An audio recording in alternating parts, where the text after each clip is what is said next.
Hizi ni fursa, na ndiyo maana fursa hizi zikipita hapa zinakaa tena miaka 5. Fursa hizi zikitoka hapa inakaa tena miaka 5 inakuja tena. Kwa hiyo tunachokifanya sisi, tumekaa na kamati yangu, tumekaa na mheshimiwa katibu, na uongozi mzima wa chama cha wakulima AFP, Alliance for Africa Farmers Party. Tukaona ni vyema sasa kila mkoa tunapoenda tunachukua waandishi waliopo kwenye mkoa ule ili walipoti taarifa zetu. Hatuwezi kuja sisi mkoa wa Mtwara tukamchukua mwandishi wa kutoka mkoa mingine. Tutakuwa waandishi wa habari wa mkoa wa Mtwara tutakuwa tujawatendea haki, au wa mikoa mingine tunaoenda tutakuwa tuwatendei haki. Na ndiyo maana leo hapa tunaongea na nyinyi waandishi wa habari kwa ajili ya kuambia sasa ziara ya mkoa wa Mtwara leo ndo inaishia mwisho. Tukitoka hapa tunaelekea mkoa wa Ruvuma. Hodi mkoa wa Ruvuma. Tunaelekea mkoa wa Ruvuma. Na leo si kwamba tukua na ziara. Tulitakiwa twende tukafanye mkutano wetu wilaya na Nyumbu. Kutokana sisi chama chetu kinasema siasa na maisha ya watu. Siasa na maisha ya watu inamaanisha mambo mengi. Kwanza, kama unavyojua taifa letu leo lina msiba. Mwanasiasa mwenzetu amefariki. Hapo napenda kurudia. Hapo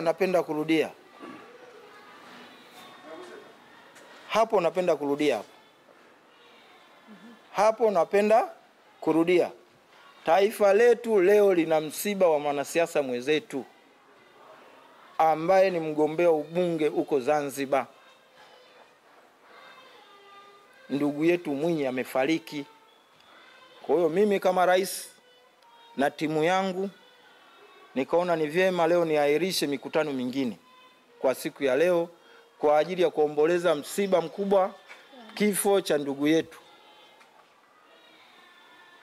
Mwinyi ambaye amefariki Zanzibar. Kwa hiyo ndio siasa, ndugu zangu waandishi wa habari. Ni lazima tufuate maadili ya taifa letu kwa sababu sisi tunapendana. Taifa letu ni moja. Nchi yetu ni moja. Labda nirudi mambo ambayo nimekutana nayo katika kanda ya kusini kuanzia mikoa ya Lindi na Mtwara. Nimegundua kuna changamoto lukuki kwa Watanzania hawa. Na Watanzania wana kiu ya maendeleo. Na kiu ya maendeleo ya Watanzania na wana Mtwara ndiyo hiyo imenisukuma mimi kutembea vijiji hadi vijiji. Kwa sababu chama changu kinaitwa chama cha wakulima. Kwa hiyo ni wajibu wangu kufika kwa wakulima. Nimeona changamoto wanazokutana nazo. Changamoto ya kwanza kwenye miundombinu ya usafirishaji mazao. Masuala miundombinu ya barabara. Nimegundua kuna changamoto kubwa kabisa ya mawasiliano baina ya wilaya na wilaya. Vijiji na vijiji, vitongoji na vitongoji, kwa sababu miundombinu ya barabara ni mibovu. Sasa napenda kuahidi serikali yangu kuhusu masuala ya barabara. Miundombinu ya barabara yote wakituchagua chama cha wakulima tarehe 29, napenda kuahidi sana wana Mtwara. Nitajitahidi sana kuunganisha mawasiliano, kutengeneza miundombinu ya barabara. Nimewaahidi kila ninapoenda, kila wilaya nitaweka klasha la kuponda mawe na kokoto kwa ajili ya kutengeneza miundombinu ya kinifu ambaye mkulima huyu akitoa mazao yake shambani yasiozee njiani kwa sababu ya miundombinu mibovu. Na waahidi wana Mtwara, nina waageni wana Mtwara, mkae na hilo. Tarehe 29 ikifika, mjue kabisa yule rais wetu ambaye anavaa bareti ndio tunamhitaji ili atutengenezee miundombinu ya mawasiliano ya barabara. Kwa kipindi kifupi, ndani ya miaka 2, barabara zote nitaunganisha wilaya na vijiji. Wilaya zote za mkoa wa Mtwara ni lazima nitaweka barabara za zege. na barabara itakuwa pana, haitakuwa kama uzi. Kwa sababu jamani, hata tulipokaa hapa Masasi, si mnaona milima kule yote imejaa mawe ile. Hivi Mungu mnataka awape nini? Yaani Mungu awashushie kitu gani? Mawe yapo yale. Ni kuvunja mawe, kutengeneza barabara pana. Sasa barabara hii ya kuweka kama uzi, alafu barabara ina vilaka. Hii plani sijui kama wameitoa wapi. Kwa hiyo nitatengeneza barabara pana sana. Tukirudi huko tunakuja kwenye masuala ya afya. Mtanzania huyu ili aweze kuwa ni gurudumu la maendeleo katika taifa lake, ni lazima kuiboresha vituo vya afya. Vituo vya afya lazima viwe na afya. Viwe na maji, viwe na umeme. Viwe na maji, viwe na umeme, viwe na miundombinu yote rafiki. Yaani hata mgonjwa akifika pale, unaweza kukuta pengine akapona hata bila kupewa dawa, akiona yale mazingira anapokelewa vizuri. Sasa kituo cha afya mtu anapokelewa tafiki kama anaingizwa jela mahabusu. Hilo nitalifuta tarehe 29. Nitatengeneza vituo vya afya vizuri, na kama nilivyoahidi wana Mtwara, kila mahali ambapo patakuwa na kituo cha afya ni lazima nitatengeneza mazingira rafiki na watumishi wakae pale. Mtumishi ataondoka pale labda ameshastaafu. Hiyo ndio Tanzania tunayohitaji, chama chetu cha wakulima. Masuala ya afya. Tukwenda kwenye masuala ya mazao, masoko. Nimewaahidi wana Mtwara na wana Lindi wote kusini, nitatengeneza soko kubwa la kanda.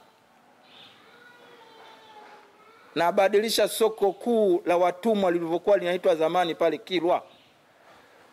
Sasa hivi kusini kutakuwa na soko kuu la mazao. Na tukiliboresha vizuri, pengine hata mikoa mingine watakuja wanaleta mazao yao pale. Na kwa nini nalitengenezea kwenye fukwe za bahari?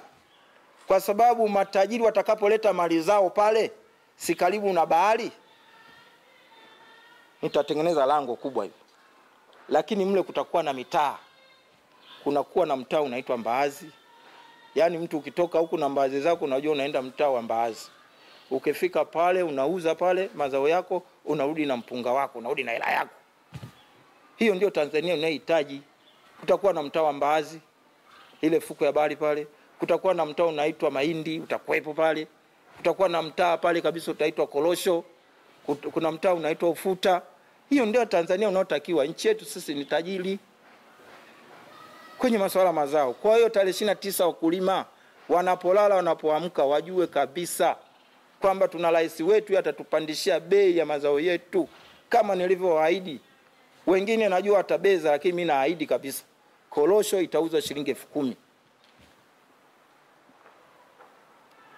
Mbaazi itauzwa shilingi 5,000. Naweza, kwa sababu haya mazao paka yanafika sokoni kuna madalali zaidi ya 3 hapo katikati. Kila mtu anataka kumla tu huyu mkulima. Kila mtu anataka kumla tu huyu mkulima. Kwa hiyo nahitaji mkulima, kama nilivyoahidi, nitaweka malori kila wilaya. Mkulima huko ukishakaa huko, ukishavuna mazao yako, njoo pale wilayani. Niambie bwana, nataka mzigo wangu tayari nimeshauandaa vizuri kwa ajili ya kupeleka sokoni. Serikali yangu itagharamia. Nitapeleka lori, litapeleka sokoni, ile mtu ataenda kupewa hela yake. Hiyo nitaondoa madalali wote. Nitaondoa. Stakabadhi ghalani naifuta. Amkosi zote nazifuta. Hawa ndio wanawanyonya wakulima wetu. Kwa na waahidi wana Mtwara watakavyokaa wajue kabisa tumchague rais wetu wa wakulima. Chama cha AFP. Kwenye ile karatasi ya kupigia kula, ndugu wana Mtwara, hata msishangae. Unahesabu mtu wa kwanza, wa pili, wa tatu, wa nne, wa tano, wa sita. Ukifika pale utakuta mtu amevaa bareti kama hii.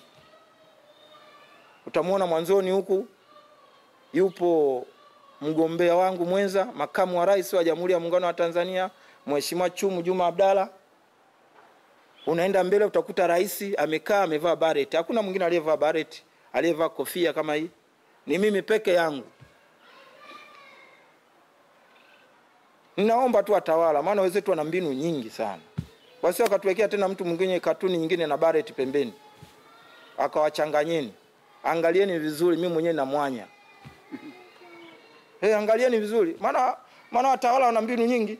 Kwanza kamleta mtu pale, yuko pale pembeni pale, anaye amevaa bareti, akasema huyu ndio yule. Kwa hiyo mtu wa sita pale, pigeni kula ya ndio pale hapo mmeshakichagua chama cha wakulima. Mmeshamchagua rais Kunje Ngombale Mwilu. Mmeshamchagua makamu wa rais Mheshimiwa Chum Juma Abdalla. Hiyo ndio Tanzania tunayoitaka. Tuelekee kwenye masuala ya miundombinu, masuala ya umeme, nishati. Napenda kulirudia hili. Hata timu ya mpira uwanjani, magolikipa wanakuwa watatu. Kwamba huyu akilegalega anaingia mwingine. Huyu akilegalega anaingia mwingine. Huyu akilegalega anaingia mwingine. Hata mitandao ya simu. Tungekuwa na mtandao mmoja ungekuwaje? Lakini mitandao ya kisimu nyingi. Kuna Voda, Airtel, Zaltel, Yasi na mengineo. Kwa na mimi mashirika ya umeme hivi nikiweka matatu kwani una shida? Hili yawe na ushindani. Tena kikubwa lazima nitaanzisha shirika kubwa litakaosimamia gesi peke yake. Hamna kuliingiza kwenye nishati sui nini, mambo mengi. Nitaweka shirika kabisa linasimamia masuala ya gesi. Yaani shirika hilo kazi yake kuwasimamia wananchi hao wapate gesi. Lenyewe litakuwa kazi yake ni gesi tu. Yaani lenyewe ni kazi yake. Yaani wakiamka tu, wakilala wakiamka ni gesi. Na hakuna kulala hiyo. Kama mnavyojua serikali yangu ya masaa 24. Gesi lazima itawafikia watu majumbani. Hatuwezi kuletewa mitungi, hatujui aliyeleta mtungi ni nani. Mafisadi wamejificha kwenye hiyo mitungi. Unakuja kumsambazia huyu gesi, akimaliza hata kwa kwenda kujaza haoni. Kama mnavyojua wa ndugu zangu wa Tanzania. Sasa hivi tunaenda na mabadiliko. Bajaji zinatumia gesi. Magari yanatumia gesi. Angalia huku Masasi, hakuna hata sehemu ya kwenda kujaza gesi. Alafu mnalinga tuna gesi au gesi inaenda nje? Yaani si wenyewe tusifaidi, yaani kitanda kiko juu chini kuna gesi, lakini si wenyewe tufaidi hizo gesi. Hii yote ni kukosa uzalendo. Hii yote ni kukosa uzalendo. Kwa hiyo nitaimarisha masuala ya umeme tarehe 29 wakinichagua, hakuna kukatika tena. Kama watasingizia sui mabwawa, sui amefanyaje ya maji, mimi kwa serikali yangu iko tayari kuvusha nyaya za umeme pale za kutoka kwenye bwawa la Mwalimu Nyerere pale Rufiji na kuja kumwaga umeme kote huko. Kwani pana umbali gani pa? Kama rais aliyetangulia marehemu Mkapa amejenga daraja, mimi nitashindwa kuvusha ule umeme pale kwenye bwawa la Mwalimu Nyerere kuleta huko? Sinaleta tu. Kazi rahisi kabisa. Lakini ukikaa kidogo, hapa penye hotelini hapa nimekaa hapa umeme umekatika simu mara 2. Paka wanataka kuunguza simu zangu. Hafu baadaye mtu anatembea kifua mbele. Anakuambia na wizara yangu ya nishati, na wizara yangu ya umeme, na wizara yangu ya afya, na wananchi hao wanalalamika wanapata shida, nashindwa kuwasimamia. Tatizo viongozi nchi hii wamekosa uzalendo. Hawana huruma na Watanzania hawa. Kisa yeye ni waziri. Anatembea kifua mbele eti mimi ni waziri. Wizara yangu, wizara yangu, wizara yangu. Wewe wizara yako wewe umesajili lini? Wizara ni ya Watanzania hizi. Sisi ni watumishi, maneno naongea kutoka ndani ya moyo wangu. Wanitume niwatumikie tarehe 29, waone mabadiliko ya kweli na sera za utekelezaji, sio sera za porojo. Masuala nishati ni shida. Tukitoka kwenye masuala nishati tunakuja kwenye masuala miundombinu ya maji. Jamani, tuna Ruvuma, tuna wapi, tuna mito mingi, lakini bado wananchi huku ni changamoto ya maji. Kila siku wao ni mtaji ni huo tu. Baada ya uchaguzi wanatoa ahadi zao hewa. Tutawekea maji, tutawekea nini, tutafanya mazungumzo, wawekezaji watakuja, watafanya sui nini. Lingine ndugu zangu wa Tanzania mnaonisikiliza na waandishi wa habari na wanamtwala. Mwalimu Nyerere alishaisema kwamba itakuja siku wa Tanzania wenyewe watafanya kazi hizi. Kama vifaa tunavileta tu hapa, Watanzania wenyewe wanashughulika. Tuna Watanzania wangapi? Alafu baadaye mnalalamika ajira, ajira, ajira, ajira. Tuna vyanzo vingi vya kuleta ajira. Kuna sekta ya madini hapa mkoa wa Kusini, hasa kanda ya Kusini. Katika watu wa rais wanaojua madini mengi, mimi najua madini mengi kushinda rais wa yoyote yule katika nchi tunaogombea. Mimi nayajua kichwani zaidi ya madini 200, tena kichwani, sio kwa karatasi. Ukinitajia madini yanayotoka Tunduru, nitakutajia kuna madini yanaitwa Cristobal, yanaitwa Alexander, yanaitwa Blue Sapphire, yanapatikana huko. Yanaitwa graphite, yanapatikana huko. Yanaitwa nickel, yanapatikana huko.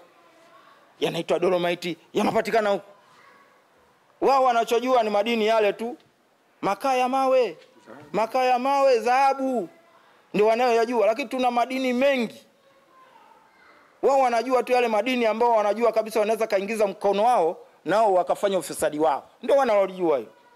Utasikia Mchina anatoka kanakuja huko anaitwa Yung Ya. Lakini kumbe sio Yung Ya.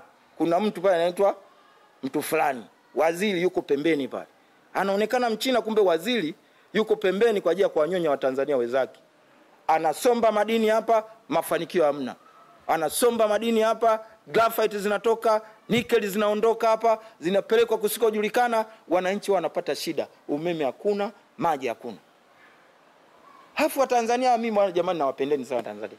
Watanzania wengine wenzenu yote hata hawataki hapa. Mambo si ya kuunda ndege, si mambo ya hawataki. Hao Watanzania wenzenu wanataka vitu hivi, changamoto ndogo ndogo, wawe na umeme wa uhakika, wapande mazao yao vizuri, wapate mbolea bei rahisi, ndio wanachotaka, wapate maji, wapate huduma ya afya safi. Hayo mambo mengine hayo, mambo si ya nini na nini hayo, wenzenu hata hawana hata mpango nayo.